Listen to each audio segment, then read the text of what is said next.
Welcome to സിമിസ് നാടൻ kitchen. ഇന്ന് നമ്മൾ ഉണ്ടാക്കാൻ പോകുന്നത് യൂട്യൂബിലൊക്കെ ട്രെൻഡ് ആയിക്കൊണ്ടിരിക്കുന്ന പാൽ കപ്പയാണ്. അപ്പോൾ ഇത് എങ്ങനെയാണ് ഉണ്ടാക്കുന്നത് നോക്കാം.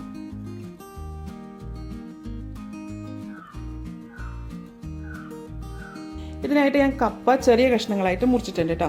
അപ്പോൾ ദാ ഇതുപോലെ ചെറിയ പീസായിട്ടാണ് ചെയ്തേക്കുന്നത്. അപ്പോൾ പാൽക്കപ്പ ഉണ്ടാക്കാൻ വേണ്ടിയിട്ട് നല്ല വേകുന്ന കപ്പയാണ് വേണ്ടത്. കപ്പ വേവിക്കാൻ വേണ്ടിയിട്ട് കുറച്ച് വെള്ളം തിളപ്പിക്കാൻ വെച്ചിട്ടുണ്ട്. അപ്പോൾ അത് നന്നായിട്ട് തിളച്ചിട്ടുണ്ട്. ഈ തിളച്ച വെള്ളത്തിലേക്ക് അരിഞ്ഞു വെച്ചിരിക്കുന്ന കപ്പ ഇട്ട് കൊടുക്കാം. അപ്പോൾ ഇതിന് നല്ല ഈ പാൽക്കപ്പ ഉണ്ടാക്കാൻ വേണ്ടിയിട്ട് നല്ല വേകുന്ന കപ്പയായിരിക്കണം കേട്ടോ. ഇതെന്ന് വെച്ചാൽ നമുക്കിത് വേവിച്ച ശേഷം ഇത് നന്നായിട്ട് ഉടച്ചെടുക്കണം. അതുപോലെ കപ്പ അരിയുമ്പോഴത്തേക്ക് കപ്പയുടെ നടുക്ക് ഒരു നാര് പോലെ ഉണ്ടാവുമല്ലോ, അതുമൊക്കെ കളയണം കേട്ടോ. ഈ കപ്പ ഈ വെള്ളത്തിൽ കിടന്നിട്ട് നന്നായിട്ടൊന്ന് വേകണം. ഇതിലിപ്പോൾ ഈ വെള്ളത്തിൽ ഉപ്പൊന്നും ചേർത്തിട്ടില്ല കേട്ടോ. ഇനി ഇതിലേക്ക് തേങ്ങാപ്പാൽ വേണം. അതിനായിട്ട് ഞാൻ എടുത്തിരിക്കുന്നത് അരമുറി തേങ്ങയാണ്. അത് മിക്സിയുടെ ജാറിലേക്ക് ഇടാം.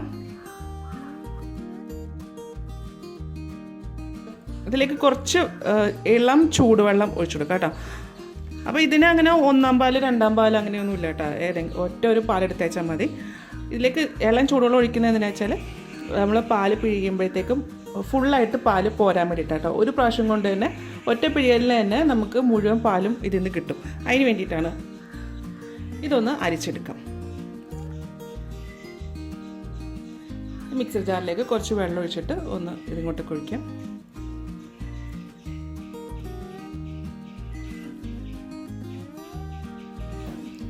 ഇനി ഇത് നന്നായിട്ടൊന്ന് പിഴിഞ്ഞ് തന്നെ എടുക്കാം.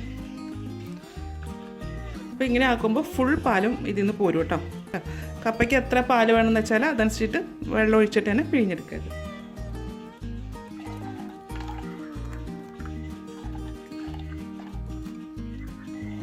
അപ്പോൾ നമുക്ക് ഇത്രയും തേങ്ങാപ്പാൽ അതിൽ നിന്ന് കിട്ടിയിട്ടുണ്ട് കേട്ടോ. അപ്പോൾ തേങ്ങാപ്പാൽ നമ്മൾ പിഴിയുമ്പോൾ കുറവാണെന്ന് തോന്നുവാണെങ്കിൽ പച്ചവെള്ളം ഒഴിക്കരുത്. ആ പിഴിഞ്ഞ തേങ്ങയിലിട്ട് തന്നെ കുറച്ചും കൂടെ ചൂടുവെള്ളം ഒഴിച്ചിട്ട് പിഴിഞ്ഞെടുത്ത് വെച്ചാൽ മതി കേട്ടോ.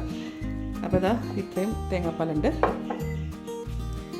ഇനി ഇതിലേക്ക് വേണ്ടത് 3 ചെറിയ ഉള്ളി, ഒരു വെളുത്തുള്ളി, ആവശ്യമുള്ള പച്ചമുളക്. ഇത് ഒന്ന് ചതയ്ക്കണം.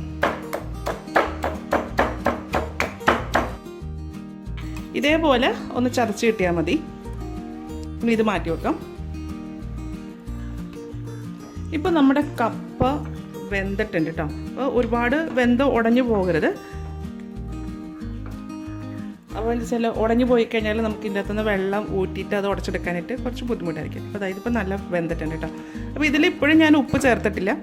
സാധാരണ കപ്പ പുഴുങ്ങുമ്പോൾ നമ്മൾ വെന്ത് വരുമ്പോഴാണല്ലോ ഉപ്പ് ചേർക്കുന്നത്. പക്ഷേ ഇപ്പം ഇതിൽ ഞാൻ ഇപ്പം ചേർക്കുന്നില്ല. ഇതിലെ വെള്ളം ഞാൻ ഊറ്റിക്കളയണതാണ്. വെള്ളം ഊറ്റിയതിന് ശേഷം ഞാൻ ഇത് ഒരു പാത്രത്തിലേക്ക് തന്നെ മാറ്റിയിട്ടുണ്ട് കേട്ടോ. കപ്പ വേവിച്ചതിന് ശേഷം ആ വെള്ളം എന്തായാലും ഊറ്റിക്കളയണം കേട്ടോ. അപ്പോൾ അത് കട്ട് പോകാൻ വേണ്ടിയിട്ടാട്ടോ. അത് കട്ടെന്ന് പറഞ്ഞാൽ അതൊരു സൈനൈഡ് പോലെ തന്നെ ഒരു സംഭവമാണത്. അപ്പോൾ അത് പോകാൻ വേണ്ടിയിട്ടാണ്. ഈ കപ്പ നന്നായിട്ടൊന്ന് ഉടച്ചെടുക്കാം.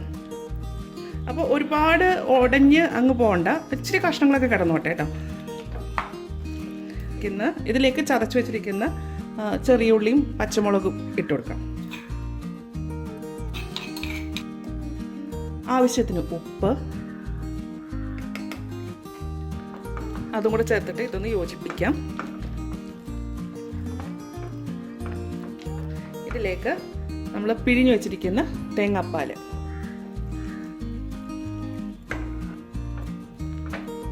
അതും കൂടെ ചേർത്തിട്ട് ഇതൊന്ന് യോജിപ്പിക്കാം. ഞാനിതിലേക്ക് മുഴുവൻ പാൽ ഒഴിച്ചിട്ടുണ്ട്.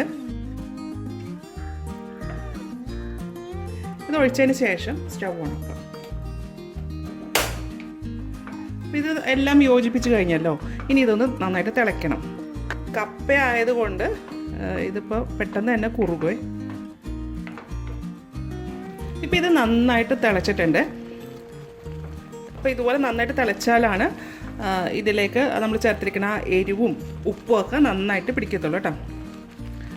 അതിപ്പോൾ നല്ല കപ്പയൊക്കെ നല്ല പരിവായിട്ടുണ്ട്. ഇനി നമുക്ക് സ്റ്റൗ ഓഫ് ചെയ്യാം.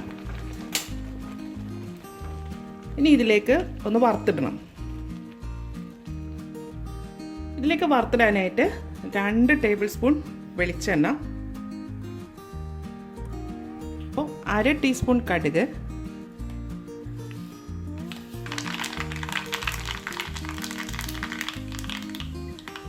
2 ചെറിയുള്ളി വട്ടത്തിലരിഞ്ഞത്, 1 വറ്റൽമുളക്, കുറച്ച് കറിവേപ്പില.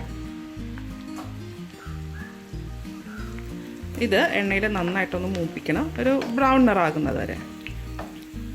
ഇപ്പം ഇത് നന്നായിട്ട് മൂത്തിട്ടുണ്ട് കേട്ടോ, ഒരു ചെറിയ ബ്രൗൺ നിറായി. ഇനി ഇത് നമുക്ക് കപ്പയിലേക്ക് ഒഴിക്കാം. ഇത് ഈ കപ്പയിലേക്ക് ഒഴിക്കാം. അപ്പോൾ നമ്മുടെ പാൽ കപ്പ റെഡി ആയിട്ടുണ്ട് കേട്ടോ. ഇനി ഇത് നമുക്കൊരു സെർവിങ് പ്ലേറ്റിലേക്ക് മാറ്റാം. അപ്പോൾ നമ്മുടെ പാൽ കപ്പ റെഡി ആയിട്ടുണ്ട്. ഞാൻ പ്ലേറ്റിലേക്ക് മാറ്റി. ഇതിൻ്റെ കോമ്പിനേഷൻ എന്ന് വെച്ചാൽ മീൻ കറിയാണ്, അല്ലെങ്കിൽ ചിക്കൻ കറിയോ ബീഫ് കറിയോ അതൊക്കെ ആട്ടോ. അത് നല്ല ടേസ്റ്റ് ആട്ടോ അത് കഴിക്കാനായിട്ട്. അപ്പോൾ ഇതുപോലെ ഒന്ന് ഉണ്ടാക്കി നോക്കുക കേട്ടോ. ഉണ്ടാക്കി നോക്കിയിട്ട് ഇതിൻ്റെ അഭിപ്രായം എൻ്റെ കമൻറ്റ് ബോക്സിൽ ഇടുക. എൻ്റെ ചാനൽ ആദ്യമായിട്ടാണ് കാണുന്നതെങ്കിൽ സബ്സ്ക്രൈബ് ചെയ്യുക. വീഡിയോ ഇഷ്ടമായിരുന്നുണ്ടെങ്കിൽ ലൈക്ക് ചെയ്യുക, ഷെയർ ചെയ്യുക. അപ്പോൾ ഇനി അടുത്ത ദിവസം അടുത്ത റെസിപ്പിയുമായിട്ട് കാണാം. Thank you.